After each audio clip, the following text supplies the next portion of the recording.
Welcome to Digital Asset News. Take a top stories in cryptocurrency and digital assets and break them down to bite-sized pieces. Today, we've got some concerning news about what's going on in the markets, and I'm going to lay it all out to you, and you make the decision. But in all honesty, it's just a Friday.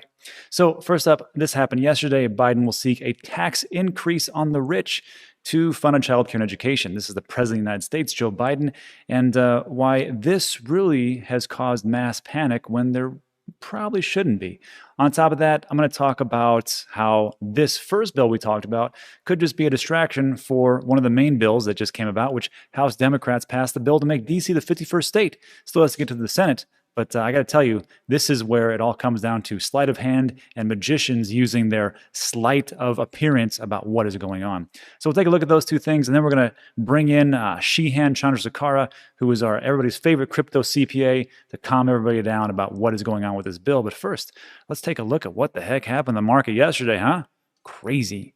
So we had a market cap of over 2 trillion, and now we lost 150 billion. What are you going to do? So again, traditional markets.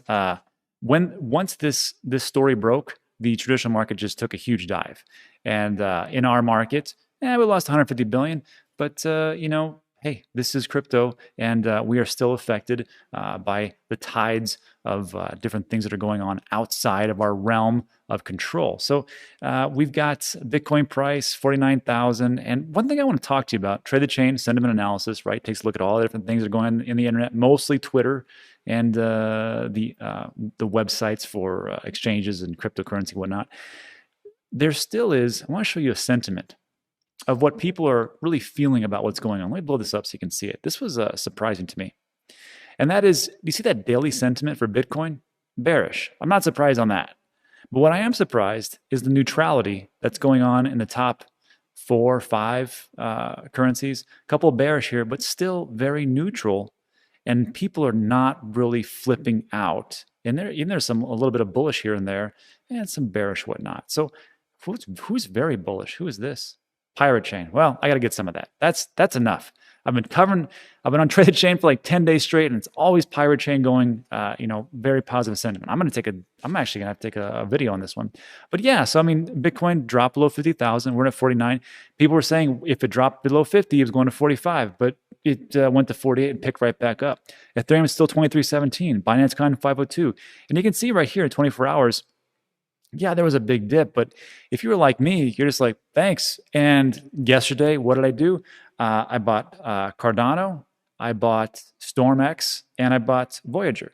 Now, if you watched my video yesterday on Voyager about what's going on, I didn't say anything about how awful the tokenomics was. I was just talking about the exchange itself and what was going on. I still believe in the team, still believe in everything. So that's a different story. Watch the video. I'll link at the very end. But things are going pretty good, in all honesty. I mean, yeah, we lost a pretty good market cap, but look, me and you have really taken our brunts. And this is just like, it was affecting some people, but for us, we've been here. Give us the facts, and we'll go from there. So let's just jump in and see what everybody was flipping out about over everything. So President Joe Biden came out and said, look, I'm going to tax the living heck out of people who make more than $1 million for their capital gains, which is really bad, right? For people who make $1 million. And that's awful. And this is what he said. He goes, look, this isn't a direct quote. He said, but this is from the paraphrase. I'm going to raise taxes on capital gains, the proceeds of selling an asset like a stock or a boat or cryptocurrency for people earning more than $1 million. This is very vague. I will just say this, and Shian's going to talk about in a second. Effectively increasing the rate that pay on that income to 39.6% from 20%. So basically doubling, and this is long-term capital gains. Apparently, right? It's very jumbled and very muted. But again, I'll remind you, and we'll talk about this again, Janet Yellen came out not too long ago, 2 or 3 months ago, and said, hey, we're going to tax you on your unrealized capital gains. And people are like, what? And she just said that in passing, and then she kind of retracted later. But that even caused a big dip. So again, when people say news doesn't move the markets, you're wrong. News does move the market, and that's just the truth. So this is what's going on. We don't really have much information. This is just something that's, he's like, hey, I'm thinking about doing it. if you're outside the United States, first of all, it has to get through the House of Representatives, which this bill did right here. But then after that, it has to be talked about and actually agreed upon by Senate. And right now, all the senators, it's a direct 50-50 split in the United States. We've got 50 Democrats and 50 Republicans. And if they all vote on the party lines, then the person that would actually break that vote would be the vice president, who's also Democrat. So if this actually goes through, okay, then off we go. I can't tell you if it is or it isn't. The real question is when does it go into effect? And I'll let Sheehan talk to you about that. So House Democrats, this is what I was really thinking about. He just came out and said it. There's really no bill coming forth. There's nothing on paper, but this has already gone through. House Democrats passed the bill to make DC the 51st state in the U.S. And if you're outside the U.S., it doesn't apply to you. It doesn't really matter. This does. Because we just saw what happened with the price of cryptocurrency. This affects everybody. But if you're like me, you're just like, great, thanks for the discount. So I'm not even going to, this is all political stuff. I'm not even going to read it. Let me just talk to you real quick. So here's the thing. The reason why this went through, debatable, right? But it does look like it's a little bit of a power type of grab. And people can debate this all the time. I don't really care. But Democrats really want this, and that's fine. That whatever it is.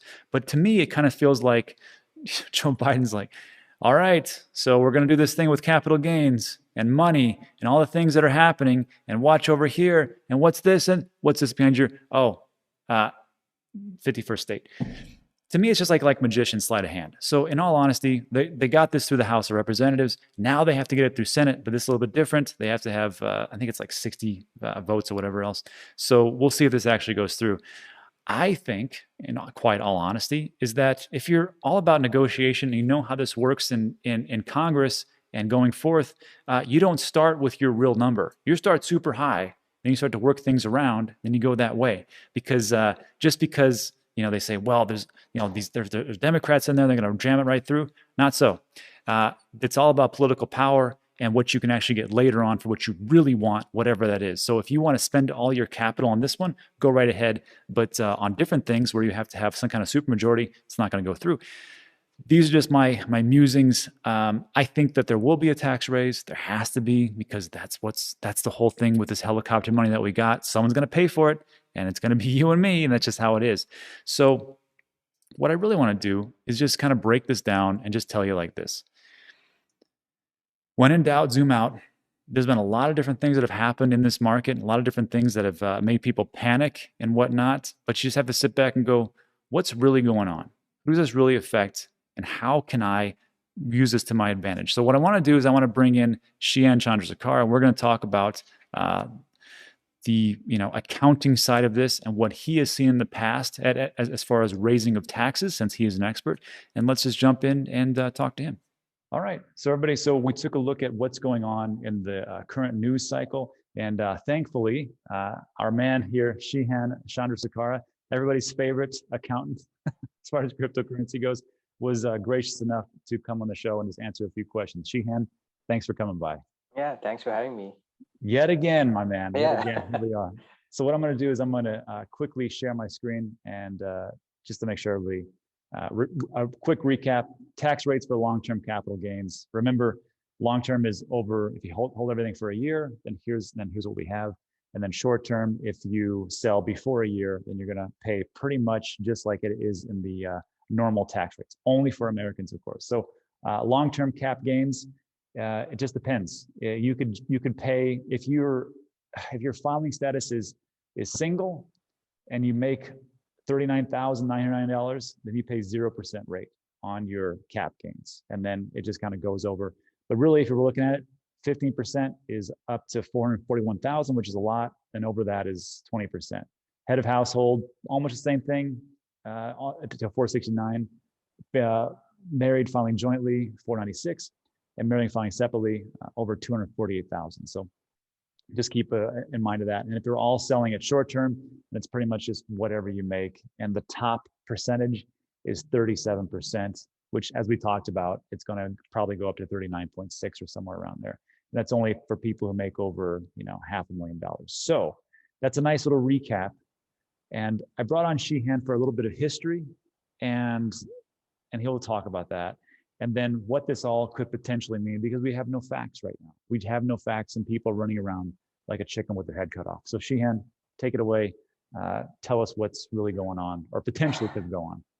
Yeah, I guess the big news is that, if you look at media like Bloomberg and Tweet Everywhere, everybody's like, okay, your long-term capital gain rate's gonna go from 20% to 39.6%, plus another 3.8% for net investment income tax, plus 13.3 for people who live in California. So you could literally end up paying, 50, 40, 55%, according to what you hear. Mm-hmm. But, there's a lot of unknowns. So let me break down, one by one. So the Biden is pretty much proposing that if you make over $1 million, your long-term capital gains rate is going to go from 20% to 39.6%.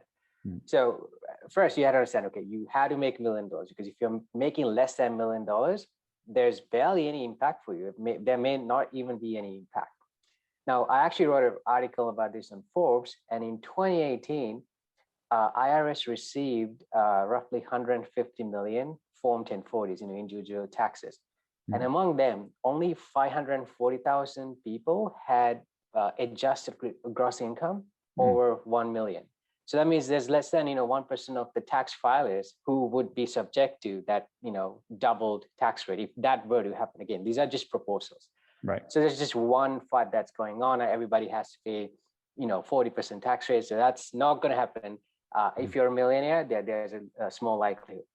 And number two, we don't know yet how that 1 million is going to be applied. We don't know if that 1 million threshold is for taxable income or adjusted gross income. Is it applied per household, per person? We don't know those things yet. So that's what's really happening. And then that's on the long-term capital gain tax side. And for the short-term capital gain tax side, the highest tax rate we have right now is 37%. And Biden is proposing to increase it from 37 to 39.6% for the highest income bracket. And again, 37 to 39.6, it's not a big deal. It's a slight increase, but I guess the people are worrying about this long-term capital gain tax. The TLDR here is that if you don't have $1 million, just don't worry about it.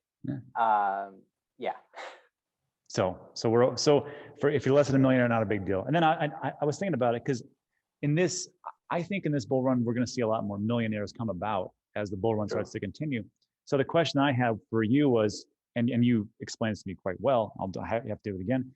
If you wanted to cash out $999,999 worth of crypto, would you then be taxed at 20% based on what we know? And then maybe at that million threshold, let's say you cash out $1,001,001. So maybe that $1 gets taxed at 40%, but the 999,000 gets taxed at the max of 20%. That's what I was hoping for, but you had another opinion on that one. So the answer to that question, depends on what type of capital gains that you're dealing with. It could be short-term or long-term. And again, we are speculating here, so I don't want to spread any FUD. If it is, short-term capital gains, that $1 million used to have the 37% tax rate, and now it would be subject to 39.6, which is not a big deal in the grand scheme of things. Right. But the long-term capital gains it's not like a progressive tax. So say that if Biden were to say, again, I want to stress, if this were to pass, and if Biden says everybody whose taxable income is over $1 million will now be subject to a 39.6% long-term capital gain tax rate. Right. That means that entire 1 million will be subject to 39.6 versus 20%. Again, I'm speculating here because we don't know the actual mechanics and the specifics, but yeah. Well, we'll see. So it could go either way. We just don't know. And then that is like one of the big things. So maybe it could, maybe it couldn't. But take us back a little time trip real quick. Talk to us real quick about Janet Yellen, and maybe 3 or 4 months ago when she came out and said, you know what, we're looking at unrealized tax gains. Yeah, so this was the other tax fraud that we saw in 2021 Q1. So Janet Yellen came and said, we are considering taxing your unrealized gains, meaning those appreciated assets which you haven't sold. I Yeah. haven't sold. Um, yeah, I mean, in the beginning, I was like, okay, this is never going to happen because, first of all, this is going to create so much issues, and this is not an equitable thing. I know Right. taxes suck, but then when they introduce these laws, it has to be equitable. So if you were to, introduce, unrealized gain taxes, then you should be able to take the write-off for unrealized losses. And if that were to happen, I'm pretty sure a lot of people will have unrealized losses, and meaning they can write off things without realizing any losses. And at the end of the day, the government might be losing out. And the Mhm. second problem with that approach is that, I mean, you could have unrealized gains, but if they're taxing on you, how are you going to come up with cash to pay the taxes on the unrealized gains, because you haven't sold anything? So those are the two reasons why, that unrealized gain tax, would not come. That type of taxing system, does exist if you elect to do so. And, there's these hedge funds and very high net worth individual who can be elected to, be taxed under unrealized gains. Mhm. But those are edge cases, and it's not going to be like a mainstream tax thing. In my opinion, it's Yeah. not going to happen. Yeah, and the reason I brought this up because once that story broke, people again lost their minds. There was a little bit of a dip in the market. They're like, "Oh Yeah. my God, they're going to start to tax us on unrealized tax gains." Meaning, if you bought Bitcoin for 5,000, then it went up to 50,000, and it's just sitting there, you haven't sold it. Like you owe us, $45,000. Little math here. $45,000 right now, even though you haven't sold it. Like, what the heck? I can't. And just like Sheehan said, well, if you could do the unrealized tax gains, then you can also do unrealized tax losses. And guess what's going to happen there? Well, we're probably going to win in that situation. So again, remember, we don't even have the facts right now. And you see everybody just kind of selling, panic selling because they want to get, you're like, well, I got to sell everything now. And I just don't think that people who have been around the block for a bit of time probably are like, you know what? I'll wait it out because I've seen this whole dog and pony show before. The last question, which I don't know if you can answer this, but because Sheehan, with all the different tax laws that come about, I mean, you see them all come through, but over time, let's say that let's say this actually gets through the House of Representatives, right? Yeah, okay, sure. And then it goes through the Senate, and Senate just says, you know what, up and down, straight up and down, we're going to pass this law. And then, there's a tiebreaker and whatever else, and it actually goes through. If that law goes through this year, the question I have is, and this is a debate, will they retro it to the very beginning of the year, or could it go in effect that day, or could it go in effect to later on? And that's if they even push this through. That's the big question. Yeah, it's highly unlikely they're going to introduce laws that are retroactively affected. Like it's very unlikely because it's unfair for the taxpayer and so many other reasons. If something were to happen, it will most likely be effective starting January 1st, 2022, and people will have okay amount of time to kind of plan their taxes, and if they had to sell stuff, they would have time to do it before those new laws go into effect. Perfect. So just as my prediction goes, I always said, hey, the bull run's going to end in December. So, hey, maybe this will actually push my prediction all the way there. All right, Sheehan, hey, man, I know you're busy. This is tax season. If you are looking for a qualified crypto CPA, this is my man, Sheehan. I definitely trust him. If you got a lot of different questions, or you want to work with somebody who's like, hey, I got a lot of things going on in cryptocurrency and my business and my personal, reach out to Sheehan. I'm going to link his information in the description below. And that is it. Sheehan, thanks for coming by. We really appreciate it. Any last words of wisdom for everybody who's freaking out? Just don't panic. And nothing has been finalized, and we don't even know the specifics. It's just a proposal. Okay, sounds good. Thanks, Sheehan. We appreciate it. All right, let's jump back. Okay. All right, so I hope that helped. So look, this could take a little bit of time to really sort out. Again, we don't have all the information, and I will just say, just relax. It's not going to be the end of the world. And like we talked about, who knows what it actually could be. But the final product, I think, is going to be a lot different than what we just heard about. Anyhow, if you liked today's video, do me a favor, hit the thumbs up. That helps tremendously. Also consider subscribing. A lot of things to talk about are time sensitive, just like what we talked about today. And that is it for this episode. So thanks so much for stopping by. I appreciate it. See you on the next one.